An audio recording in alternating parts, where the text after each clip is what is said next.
From a stadium screen to a life shattered, Kristin Cabot, Gwyneth Paltrow, and the kiss cam controversy that won't fade. In the modern age of smartphones, social media, and instant virality, a single moment can alter the course of a person's life forever. For Kristin Cabot, that truth became painfully real one summer night when a concert camera, a joke from a rock star, and millions of online spectators collided. What began as a fleeting image on a massive stadium screen, captured during a Coldplay concert, has since evolved into a sprawling cultural controversy involving corporate ethics, celebrity branding, online harassment, and the enduring consequences of public shaming. Months after the incident first made headlines, Cabot is once again speaking out, this time directing her anger at actress and wellness entrepreneur Gwyneth Paltrow. At the center of her criticism is a commercial Paltrow filmed for Astronomer, the tech company where Cabot once worked, a campaign that leaned into the very scandal that cost Cabot her job, destabilized her family, and subjected her to waves of online abuse. To Cabot, the ad was not clever, it was cruel. The night that changed everything. The concert was meant to be ordinary. Coldplay had taken the stage before tens of thousands of fans, filling the stadium with lights, music, and shared emotion. As they often do during their shows, the band activated the Kiss Cam, a familiar, lighthearted segment where couples are shown on giant screens while the crowd cheers. Chris Martin, Coldplay's frontman, is known for narrating these moments with humor and warmth, but that night, his casual observation would echo far beyond the stadium walls. When the camera landed on the man and a woman standing close together, their reaction was immediate and awkward. Instead of leaning in, they abruptly pulled apart, their faces registering alarm rather than delight. Martin laughed and quipped to the audience, either they're having an affair or they're just very shy. The crowd laughed, phones came out, and within hours the clip was everywhere. Internet detectives go to work. In today's online ecosystem, anonymity rarely survives virality. Social media users quickly identified the pair as Andy Byron, the married CEO of Astronomer, and Kristin Cabot, the company's chief people officer. Screenshots circulated, LinkedIn profiles were shared, speculation metastasized at lightning speed. What had been a few seconds of concert footage transformed into a full-blown online spectacle, complete with memes, commentary, mockery, and moral outrage. Cabot would later say that she learned of the viral spread not gradually, but all at once. It was like waking up to a tidal wave, she said in a later interview. I didn't even understand what was happening until it had already consumed everything. A career unravels overnight. At Astronomer, the response was swift. Both Byron and Cabot were placed on leave as the company faced mounting scrutiny. The optics were impossible to ignore.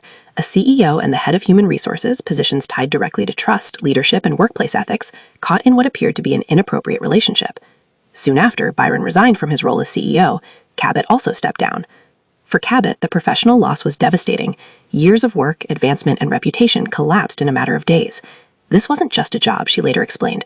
This was my career, it was my identity, and it vanished. The human cost of going viral. What many online commentators treated as entertainment had very real consequences behind closed doors.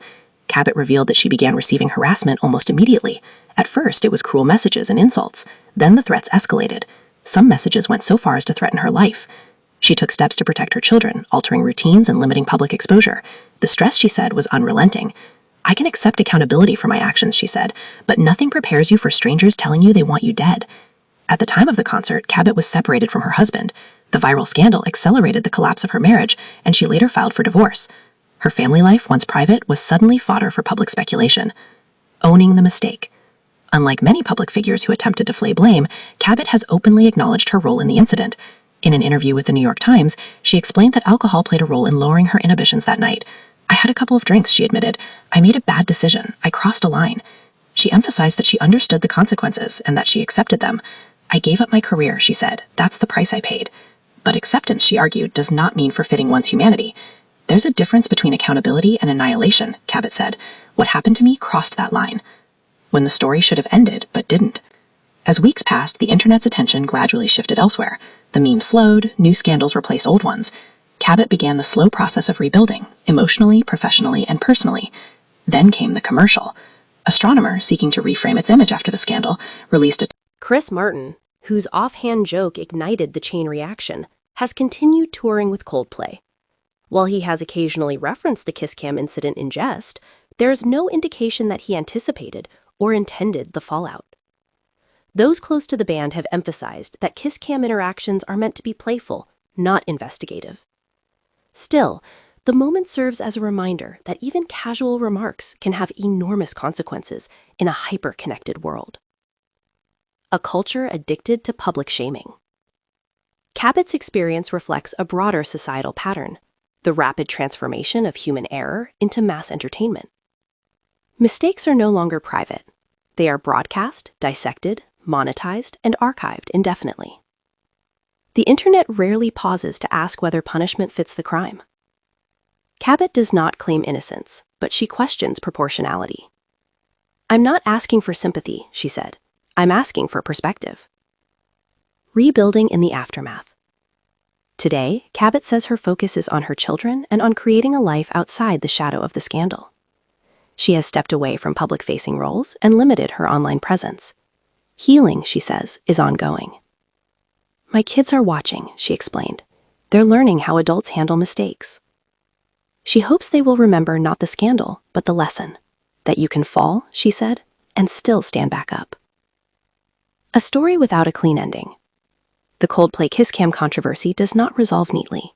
There is no single villain, no simple moral, and no undo button. There is only a reminder of how fragile reputations are, and how quickly empathy can be replaced by clicks. For Kristin Cabot, the story is not about a concert, a joke, or a commercial.